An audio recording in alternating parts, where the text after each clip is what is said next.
I'm Joyce Shaar. I'm an actress, comedian, model, philanthropist, mother, and grandmother. I love people.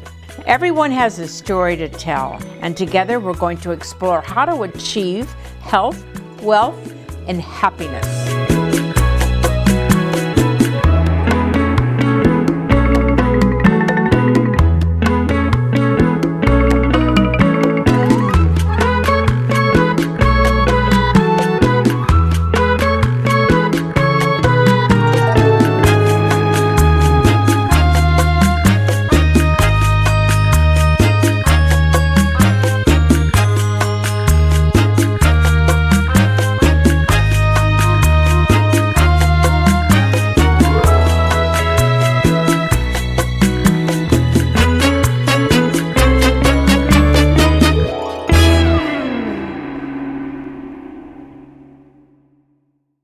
Welcome to the Joyce Shaar Show. Today we're privileged to be talking to Dr. Stephen Gundry. Well, Dr. Gundry, thank you so much for having us today. Not only are you a world-famous heart cardiologist, but you're famous researcher, inventor, among many, many things. So we're going to touch upon all those little things today. And we want to know we're in Montecito right now, and you have other offices. You have Palm Springs, Correct. Beverly Hills. Yep. And here, your career led you to something that we all find fascinating, because what you're doing now, after how many years were you a heart surgeon? Oh, about 45 years as 45. Heart surgeon. No, Yeah. that sounds a little impossible there, but 45 years. And you have redirected your life to helping people with their problems, becoming or hoping to be disease-free, or maybe reversing something through proper health and diet. Well, through eating. And you know what? Who else does this for us? So we're really anxious to talk to you today about that. How did you make that decision of changing from being this world-famous heart surgeon to doing what you're doing? What made you do this? Well, Joyce, about 20 years ago, I met a man who I call Big Ed in all my books. And Big Ed was 48 years old. He had inoperable coronary artery disease. That means he had so much crud in his coronary arteries that you couldn't put stents in them, you couldn't do bypass surgery.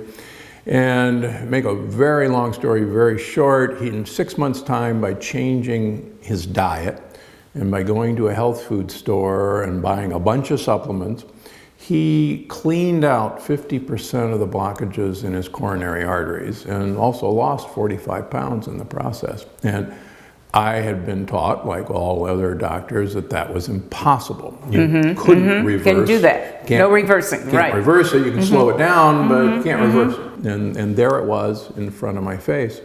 So I had, back at Yale University as an undergraduate, I had a major in human evolutionary biology.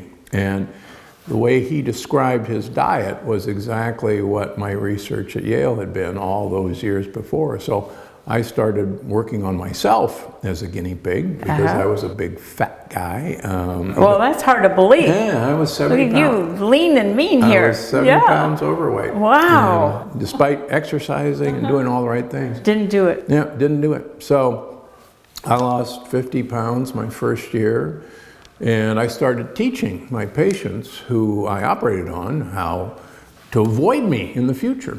And after about a year of doing this at Loma Linda University, where I was chairman and professor, I quit my job. I resigned my position and said, you know, I'm doing this all wrong. Instead of operating on them and then teaching them how to eat, I should teach them how to eat, and then I won't have to operate on them. That's true. Now, that's really dumb as a heart surgeon, because... But you had a plan, obviously, and that plan was to help people, and that's probably rules any other surgical procedure. Correct. I felt really, if I did this right, I could, reach millions of people, and I could only operate on, 10,000 people in my lifetime. Right. So. I have to tell you a funny story how I met you. I met you one night it was Saturday night, and I was sitting on the couch thinking, I'm not going out to dinner with my friends because my stomach, indigestion, burning, whatever. I said, I just, the restaurant they selected wasn't going to be good for me. And I said, I don't know. So I got my iPad. Suddenly, I don't know how, I was probably doing something else, you came on in a video. And I didn't know you. I said, who is this? But I got drawn in, and I sat there. A 30-minute video, I believe. And guess what? You told me the interview, your subject matter at the time was something that was going wrong with me. It was probably inflammation and all the rest of the thing. And you told about a pill, you talked about a particular pill called Total Restore, I believe. Yep. And don't you know that the next day my car was in front of the bookstore when it first opened. That was maybe one of your first books, and that would have been The Plant Paradox, yeah. And I got the vitamins of this Total Restore, which I really just take 3 a day. Now, I couldn't believe really what happened to me. I haven't had one of those episodes, and now I can go out, but it's choosing the proper food, of course, in the restaurants. But that's how I met you inadvertently. There you were, and you taught me how to do it, and got the book and started from there. So you have so much to tell us and so many different things, because one of the things that fascinates me is the blue zone that you talk about, and that's where you practice, in Loma Linda. In Loma Linda, correct. And where are some of the other places? Yeah, Loma Linda, blue zones are described by Dan Buckner, who's also from Santa Barbara, as places with the longest living people in general. Right. And Loma Linda is the only blue zone in the United States. Right. There's also Sardinia, the island off the coast of Italy. There's also a Greek island. There's also a little tip of peninsula in Costa Rica. And there's another one in Okinawa, Japan. I've added 2 more blue zones, Catawba, which is a group of people in Papua New Guinea, and also Acciaroli, which is a little town south of Naples. In Acciaroli, there are more people over 100 per population than any town in the world. Really? 30%. And is this all because maybe they have the pattern that those people had more olive oil, more nuts, and so forth? Is this kind of follow with what they had been eating all their lives? Well, it's interesting, as I talk about in The Longevity Paradox, which is my new bestseller, the common factor of all the blue zones is they all eat very little animal protein. Yes. Now, that's the common factor. 3 of the blue zones do use a liter of olive oil per week, and that's, it's an astounding amount when you think about it. It's about 10 to 12 tablespoons a day.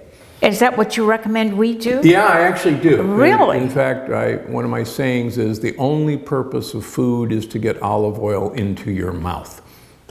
Oh my God, because that means you could just slip and slide everywhere. I'm trying to keep from falling.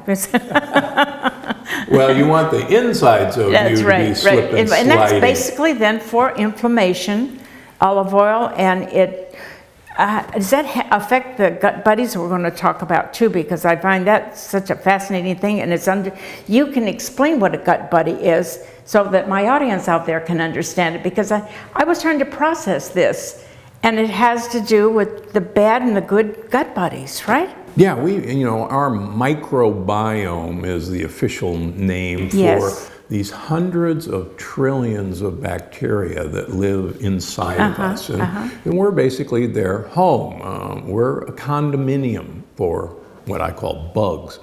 And these bugs are really of 2 types. There's good ones, which I call our gut buddies, and then there's the gang members who wish us harm. And there's actually always kind of a fight for space. The Hatfields versus the McCoys sort of thing, very similar. All right. And the good ones actually keep our house in order. It's their home, and if we take care of them, they actually would like to keep us around because that's where we are. That's right. The gang members, on the other hand, they'd much rather throw rocks through our windows and put graffiti on us. And so much of what we think is normal aging is actually the destruction of deterioration us by these what we're bad doing. guys. Yeah. Oh my gosh. So I know that in your book, and I have the latest one, and I know that I believe you have 4 books and your 5th one is coming out. Is that correct? Correct. Yeah, I've had 4 New York Times bestsellers. I've also had a previous bestseller about 10 years ago called Dr. Gundry's Diet Evolution. But the new book... It's a cookbook. It's my next cookbook. Wow. It's the Plant Paradox Family Cookbook. And where it's made for, working families, for women who are expecting to be expecting, who are expecting or who have Or kids. this is single women that are sitting around wanting to eat correctly and don't want fast food or something Correct. like that. And the recipes are all really easy. A lot of them use the Instant Pot, the new pressure cooker. So Right. it's quick. Yeah, well, that's what we're looking for. And then I know that I have so many questions to ask you because you have so much information. But we all want to know, like, what do we eat in restaurants and what are the things, it's about the bad food we have to stay away from. Wouldn't you say? Yeah. Well, one of the first things I ask people to do is give up bread and wheat products in general. If first thing you do at a restaurant when they come over and the bread, they put the bread down and say, no thank you. Just bring the olive oil. Exactly, bring the olive oil. In Italy, my wife and I study, we go to little towns off of white roads and find out what they eat. And one of the things that struck me very early, years ago, was that when bread was put on the table in these little trattorias, the people there would not eat the bread. They just stare at it. Of course, Americans are eating it. Eating the bread. And then when a first course came, there's always a bottle of olive oil on the table. And they would pour olive oil into their plate. Right. And then they'd tear off the bread and mop it up. Mop it up. Yeah, right. And that's where I learned the expression, the only purpose of bread is to get olive oil into your mouth. Well, I'm weaning myself because I find this such a fascinating thing to do. Just going on your plan of not just longevity, but feeling good while I'm doing it. Correct. And so there the bread does come. And then my thinking is, like everyone out there who's trying to do this, you're mopping up oil. Pretty soon, just one piece of bread is dripping with oil. So maybe we could get restaurants to serve us something other than bread. What could we do it with? Could we do it with a vegetable? Could we dip a piece of cauliflower in the olive oil? Yeah, absolutely. Well, Whatever? for instance, I'll name a restaurant we were at last night, Lucky's, and we get a grilled artichoke, but we ask them to bring us the olive oil, and so we'll dip our artichoke in olive oil. Yeah, it's almost like drink it off the little... off the leaf. Well, it's very funny you say that because we were talking about this, my friend and I, who's very much involved in your way of life and eating, is that we need to have restaurants do what you're telling us to do that make us healthy. In a little corner, it'll be maybe the country special. Would you go for that? Absolutely. I think that would be, we could start here in Montecito and Santa Barbara because so many people go out and they love to do that. But, more importantly, you are so dedicated to keeping people free of disease because the cancer thing seems to be so big today. And you have ways of directing your patients to get around that, to be cancer-free, and then sometimes just reversing it, right? Correct, that's correct. I see a lot of people with cancer who don't want to go through the surgery that's recommended or the chemotherapy, and I have absolutely nothing against those. But there are people who want other ways. We've been very successful with, for instance, prostate cancer. We have many men who their prostate cancer is gone, biopsy proven gone.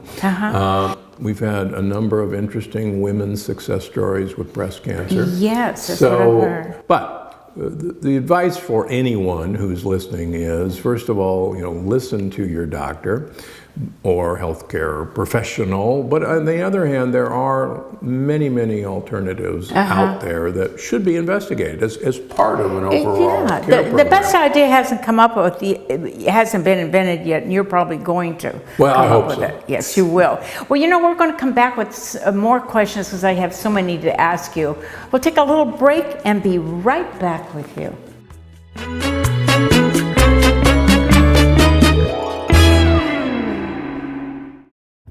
Enjoy your stay in Santa Barbara at the Best Western Plus. Conveniently located in the heart of downtown, within walking distance of shopping, dining, wine tasting, and so much more. Relax in our newly remodeled rooms, take in our beautiful outdoor spaces, or dine at the Live Oak Cafe.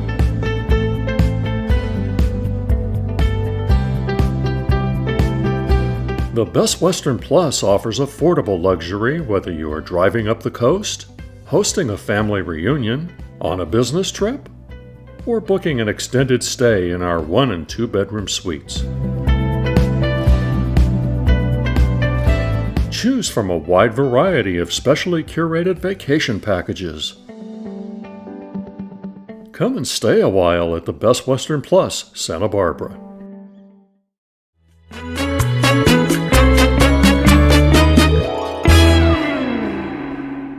Welcome back to the Joyce Shaar Show. Today we're privileged to be talking to Dr. Stephen Gundry, world famous heart cardiologist, and now you've become, along with being one of America's big famous doctors, you're now helping all of us, people like me, people like this person, that person, get through their life living a healthier, disease-free way of life. Yeah, absolutely. Yeah. And so what I'd like to talk about is how, I mean, I know you have patients, they come to your office, and how do you find out? I understand maybe there's a blood work done and then you find out through this. Could you explain the process for us? Well, when I decided to start being a nutritionist and treating people with food, what I asked people to do and still do is every 3 months I want to draw about not exaggerating, sometimes 12 to 15 vials of blood, and we send it off to various labs around the country who have specialized in looking at inflammation and looking at the various types of cholesterol, and then asking people to change what they eat, go take some supplements that they could find. Depending on what the blood work shows up. And then see what happens in 3 months. And I've gotten to the point with tens of thousands of patients now where I can usually tell when somebody has either stopped a supplement or even changed a brand of a supplement. And we can usually tell if somebody's been cheating. Oh, no. Yeah. And many people have tried to figure out how to, hide their cheating from the blood work, but the blood doesn't lie, unfortunately. So it's all, and I've published a number of papers in the American Heart Association journals about my findings in actual human beings. So this isn't something that I had a crazy idea to tell people to do something. It's actually based on thousands of patients' blood work. And of course now you've taken it as global. You're in the bookstores, you're on videos, podcasts, you have a lot going on, and we're all trying to learn what you're talking about. And now we know, we go to your office and you do this actually through blood work. Correct. Okay. But the exciting thing is that people can never see me and just follow the advice in the book and have great results. I mean, for instance, Kelly Clarkson, the famous singer. Yes. She had Hashimoto's thyroiditis, an autoimmune condition, was on thyroid medication, and she just discovered my book. Her thyroid is now normal. She's not on medication. She lost 30 pounds. And we watched that by the program she was on, The Voice. We all said, what is she doing? What is she doing? And we did. We investigated that and find out. And what usually happens when you see someone that looks like it's working, you want to follow that path. And I think that's the great thing about you, is that it's actually simple if you follow the rules, and there's nothing as invasive with this. It's about treating your body the way you should be treating it. And we lose track, Dr. Gundry. We actually lose track of what we're doing because restaurants, go in the grocery store. I'm now reading everything. It takes me twice as long to do the grocery store, which is not a bad thing. It should read the labels. Know what you're doing. And I just think it's fascinating. The next thing I want to know about, because I know that you have animals. You have 4 dogs, I believe, Correct. right? And I'm the dog lover, whatever. Let's treat our animals. So I'm hoping that sometime you come out for a book for how to do our animals and what they should be eating, and maybe there's even blood work for animals. I don't know. Well, it's interesting. I got so frustrated with what is available out there for dogs. Yes. And, I actually just introduced a dog food topper that you can put You did? on any dog's kibbles, and it'll actually improve their nutrition. digestion and so forth. My dogs love it. See? They were the guinea pigs. And you know, we all have a dog, especially we here that live in beautiful California. We all live this wonderful lifestyle that it lends itself to having an animal. And like I said, I'm the animal lover, and I make my own dog food. I'm not making my own food, but I'm making my dog food. But we all need help, and this is such an interest level. And I'm going to get, before I leave today, I'm going to get the name of that one for my dog. But now, what is your next? I'm going to talk a little bit about your new book. It's your latest book, actually. Take this out. This one you're going to get a lot of information out of, and I call this your preamble. How to die young at a ripe old age. Now, that is absolutely, that's what we want. I want to look good when I die too, by the way. I mean, I don't want somebody, when I'm 105 or whatever, I had a grandmother, 103, I don't want anybody coming in saying that I aged a lot. So I think that this is something that we all, it sounds like a crazy thing, but yes, we want to be healthy and we want to be young when we die, because we all have to go, but my God, 100 would be not a bad idea, right? Yeah, I mean, no one's getting out alive. No, so that's not the idea. It's just another place. Well, yeah, we want to, we want to live a very long time, but we just don't want to get old. Right, that's and right. That's the exciting thing. That a lot of the things that we think is part of getting old isn't actually written in stone. For instance, our joints don't have a use-by date on them that they're going to wear out. There is no evidence that we should lose memory as we get older. And in fact, that's actually one of the reasons I want people to use a lot of olive oil, because there's some beautiful studies showing that the components in olive oil called polyphenols actually increase neuron cells in your brain cells. They actually cause them to grow. So imagine if you had a few tablespoons of olive oil every day through your life, you would be growing your brain. Well, is there one that what kind of, is it a cold pressed? Is that the way we do this? Is there a particular kind that we should be? So the key with olive oil is you want to look on the label and see the pressing date, the time that olive was pressed. Okay. You don't want to look for used by date, you don't want to look for anything else but pressing date. And you really want to use olive oil within a year of its pressings. Good question to ask you, because we always think about that question, and I have another question I'm going to ask you, because probably a lot of people don't know, as I do know. Explain what lectin is. What is that? So lectins are important. Sticky proteins that are part of the defense system of a plant against being eaten. One of the things that we don't realize is that plants have a life just like animals, and they want to live, and they actually want their babies, their seeds, to live, and they protect themselves in different ways, but one of the ways is these little proteins called lectins. And lectins have been known for over 100 years, and they, among other things, stick to the wall of our intestines and pry apart the cells in our intestines, causing leaky gut. They also stick to the lining of our joints and are one of the major causes of arthritis.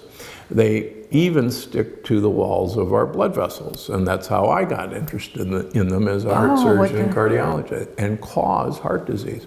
Okay, so then when we were looking for lectin-free, actually, is what we're doing, right? Yeah, because we don't want them, is correct. what we're saying. There are a few good lectins, but for the most people, we want lectins out of our lives.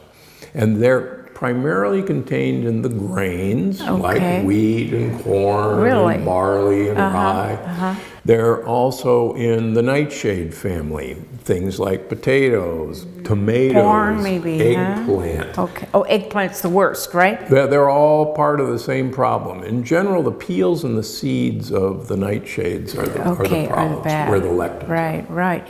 You know, so many of us, we think we're eating right, but we're not, because it's these things that we need to learn that you're explaining today. There's so many more things. I mean, do you have like Monday, Tuesday, Wednesday, Thursday, and Friday available next week? Because we can go over more of these dietetic things. Because this is where we're at in our life, because we want to do everything properly, but there's a lot of misinformation out there. And so we need someone qualified like you to set us on the straight path and help us, so that by the time we get to you for more help, we know how to analyze and what we're talking about. Because you have to know what you're doing, and you can explain it. Well, and the nice thing is, you don't even have to see me, because I've got, nearly a year waiting list for me. I know, and you got a lot of stuff in the books. It's in the books. I know. So it's so true. It's so true. Pick up the book, and it's all there. And then, now that you're into the cooking book segments, then we can pick up those books and spend a day in the kitchen cooking, right? Yeah, and again, my mother taught me how to cook, and I've luckily been involved with a lot of James Beard Award-winning chefs who have actually contributed some of the recipes in our cookbooks. Really? And cooking is, I'm the cook of the family, and luckily my wife is the sous chef and prep. She doesn't interfere, she helps. That's what that means. Yeah, okay. and she likes to clean up, and I like to make a mess. Oh so my it's a perfect God, combination. that's so opposite of the normal life, I think, right? Well, but it is, you don't have a kitchen here. We could go back there and rustle up something. No kitchen here. All right. But I know you have other offices everywhere, and you have your main man clinic is in Palm Springs. Palm Springs, and on the weekends, believe it or not, I'm here in Santa Barbara. I know you do a lot of traveling. You travel back and forth to Palm Springs. Yeah. For instance, I'll be heading back tomorrow morning at 3:30 to Palm Springs for office, and then I come up here on Thursday nights, and then I'm in my office down in LA on Friday, and then I'm here. Is this mostly due to olive oil, do you think, or is it just... No, olive oil is just a piece of it. Okay. But as I talk about in really all my videos, the more polyphenols that we get into us, either through food or through supplements. So for instance, black coffee is full of polyphenols. Black tea is really? full, Black or green tea. Okay, black or green. And extra dark chocolate is full of polyphenols. So I want everybody to have a square of extra dark chocolate every night. And people are into that now, because we now can go to the grocery store and see 70, 80, 90% dark chocolate that was never available before. No. So I guess you've helped a lot of areas, a lot of grocery stores. Well, it's funny. I want you to do more. I want to be able to go in the grocery store and get everything healthy, and not have to go to 5 stores to get this and get that. Well, there you can actually see things changing. There are even lectin-free aisles in certain grocery stores that I've seen now on Instagram. Right. And there's all these alternative sorts of chips and crackers that are coming out that don't use wheat or corn as their basic ingredient. So it is happening, and it's exciting to see. This has been a pleasure to get to talk to you, and we'll be back with more questions, and you have more answers, I know. All right. Thanks for having me.